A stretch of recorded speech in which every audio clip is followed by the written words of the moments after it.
Welcome to the Law Firm Marketing Minute, your source of internet marketing inspiration. Hey everyone, and welcome to the Law Firm Marketing Minute. I'm your host, John Henson. A couple of short announcements before we jump in. Yes, we did not have the live stream last week because I was playing in a charity golf tournament that we were sponsoring with the local bar association here.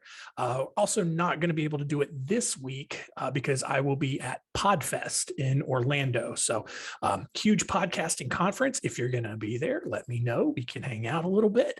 But yeah, really looking forward to doing that and just continuing to learn everything that I can just about podcasting and just learning from other people in the marketing world and just all kinds of good stuff. So we're excited about that. And yeah, just getting into that time of year where it's event season. I know bar conferences are happening in June. We're going to be all over the place that month. I know we'll have people at Engage in Las Vegas, which is CPA conference. But then we're also going to be at the Florida bar and we're going to be at the North Carolina bar later in June. So if you're in one of those states and you're going to be attending, come by our booth, say hi. We would love to meet you and all of that kind of good stuff. May do some other events later in the year, but I know June is typically when the big annual meetings happen. And so we're ready to get out there, especially now that it seems like things are mostly back to normal, give or take a little bit here and there. But yeah, so this week I wanted to talk about the size of your audience because, we've mentioned this a couple of times before.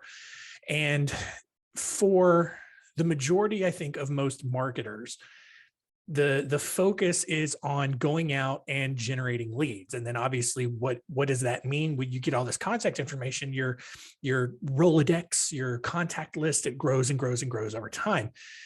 The problem, though, is that, what we've talked about many times before is that there's too much focus on audience growth and not on audience nurturing.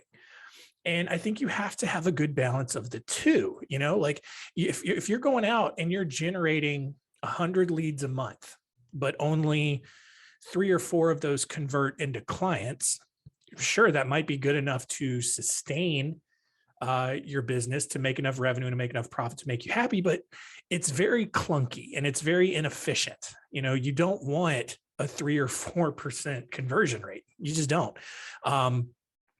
So there are different ways that you can go about doing it, especially if you've been in business for a long time. And I want to make sure that I make that caveat clear. Like if you're just going out and you're just starting your own firm, you don't have very many connections, you don't have a big book of business or a lot of referral sources like that.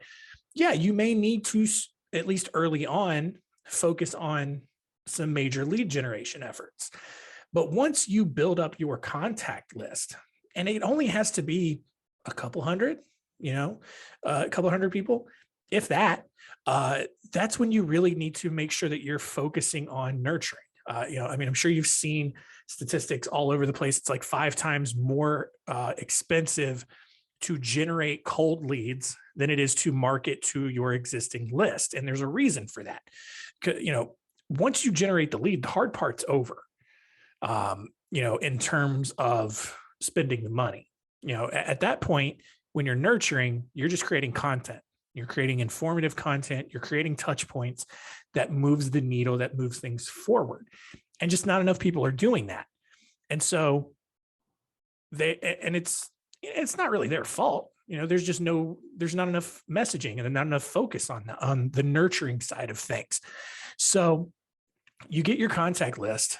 And if you're not, I'm not saying stop doing lead generation altogether, even if you have a contact list of thousands of names on it, but you don't need to apportion as much of your marketing budget to lead generation as you may have used to do or may currently do. It's finding that balance between the hunting and the farming that we've talked about before. I think that, and if you do that, all right, sure, maybe you generate 50 leads a month instead of 100, but when you are continuing to nurture the people who have been in your pipeline, maybe you're getting referrals from them, maybe they're now warmed up to convert and become clients. Maybe now you're converting 10 people a month, 10 cases a month, right? So you've cut your lead generation spend in half. Maybe and let's say you took, half of that and devoted it to nurturing. So you've cut your marketing expenses by 25%, but you've doubled your conversion rate, if not more. That's more revenue. It's less overhead. So more profit for sure. You're creating better problems for yourself, I guess. So that, and it's things to keep in mind. And it's obviously things that you'll have to try out. And I get that there's a lot of hesitation and risk. It's just like, well, what if it doesn't work? It doesn't work. But you can always, what does work, at least to some degree. You can very easily go back to that. Lead generation is not necessarily a momentum based sort of thing. It's very circumstantial based on what's going on at the moment, So, like for us, for example, our lead generation tends to come in waves because there's an event season. And then maybe we have like some dedicated campaigns here and there where we'll get a shot of leads or whatever, but it's not super consistent, right? What is consistent is the referrals and the nurturing that we do and people warming up to that point where they're like, hey, I'm ready to work with you guys. So look at how much you are nurturing your audience. And if you're not doing that much of it, look into strengthening that aspect of your marketing. And it's okay if you cut back on some of your lead generation and focus more on nurturing.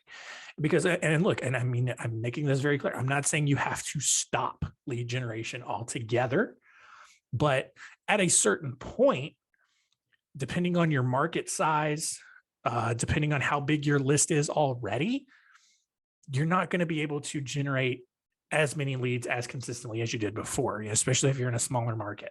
So that's why the nurturing side of things is so important, because that's where your good business is going to come from. So happy to chat with you guys about that and all of the things around your marketing strategy. If you have any questions whatsoever, I'm happy to chat, happy to answer them with you. Just feel free to reach out to us.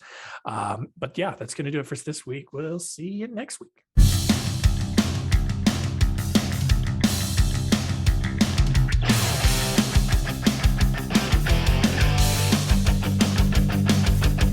Thanks for joining us. Please visit lawfirmmarketingminute.com for more information. We'll see you next time.